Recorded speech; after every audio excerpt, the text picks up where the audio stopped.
ये स्टोरी हम 3 पार्ट्स में डिवाइड करेंगे। वेलकम बैक गाइस, और केस बुक में आप सबका स्वागत है। आज मैं आपके साथ 3 real life horror story share करने जा रहा हूँ जो मुझे सुनने मिली। ये सभी कहानियाँ बीच हाउस के इर्द गिर्द घूमती है और ये बताती है कि कैसे एक शांत वाली जगह भी अचानक डरावनी बन सकती है। तो तैयार हो जाइए, क्योंकि ये कहानियाँ आपको रातों की नींद छीन सकती है। ये बात कुछ महीने पहले की है। मैं अभी अभी कॉलेज से निकला था और मेरे पास ढेर सारा खाली समय था, क्योंकि मेरी नौकरी जून से शुरू होने वाली थी। सच कहूँ तो इतना खाली बैठना मुझे बिल्कुल पसंद नहीं था और मैं थोड़ा बेकार भी महसूस करता था। तभी मेरी मम्मी ने मुझे मेरे मामा के घर, मतलब उनका बीच हाउस देखने के लिए कहा। यह पेलिस्वेनिया से डिलेवर में सिर्फ 2 घंटे की दूरी पर था। यह एक बड़ा सा घर था जहाँ हर गर्मियों में हमारा पूरा खानदान इकट्ठा होता था। इस बार यह घर एकदम वीरान और शांत था, जो मुझे थोड़ा सा अजीब लगा। मैंने मामा की चेक लिस्ट भी पूरी देखी। नल, बिजली सब ठीक था, क्योंकि रात हो गई थी और मुझे रात में गाड़ी चलाना पसंद नहीं। मैंने वही रात रुकने का फैसला किया।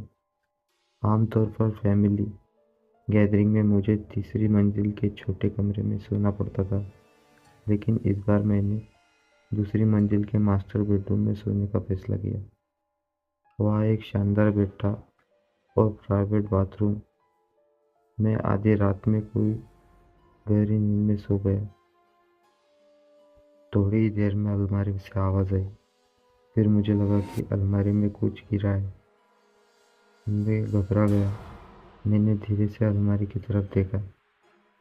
मेरा दिल धड़क धड़क रहा, लेकिन मेरे शरीर हिम्मत नहीं कर पा रहा था कि मैंने आंखें बंद कर ली, खुद को सोने के लिए कहा। पर जैसे ही मैं दोबारा नींद में से जागा, फिर से अलमारी से एक दबी हुई धमकी की आवाज़ आई।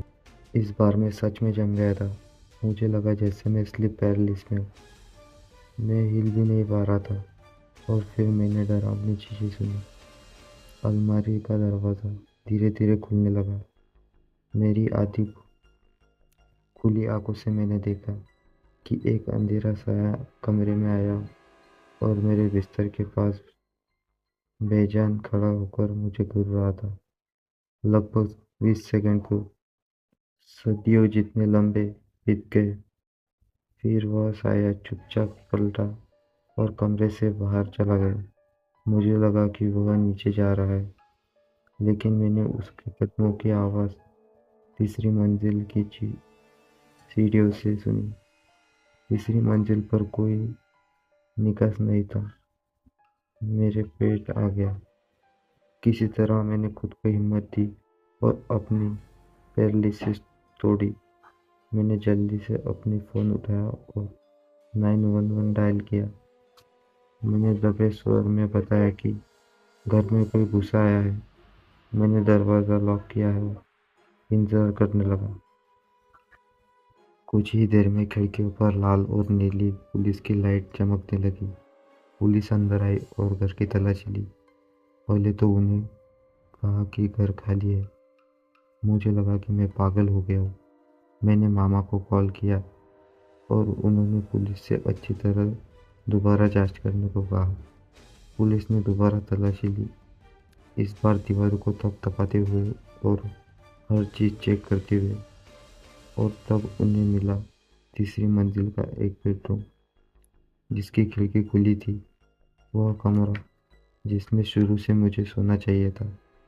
एक ऑफिसर नीचे बैग देख कर गया और मैं भी उसके साथ बाहर गया। ऑफिसर ने अपनी टॉर्च छत पर घुमाई और वहाँ था वही अजनबी, एक गंजा फटेहाल आदमी जो छत पर बैठा था। पुलिस ने उसे धर दबोचा पूछा। पुलिस ने कहा कि वो शायद कोई होमलेस आदमी होगा जो घर में घुसकर रह रहा था। लेकिन जब उससे पूछा गया कि वो अलमारी में क्यों छिपा था, तो उसने कोई जवाब नहीं दिया। बस एक खाली डरावनी नज़र से देख रहा था। यह घटना मेरे दिमाग से आज तक नहीं निकली। अगर मैं मास्टर बेडरूम में न सोया होता तो शायद मेरी रात बहुत अकल तरीके से खत्म होती। स्टोरी हम 3 पार्ट्स में डिवाइड करेंगे।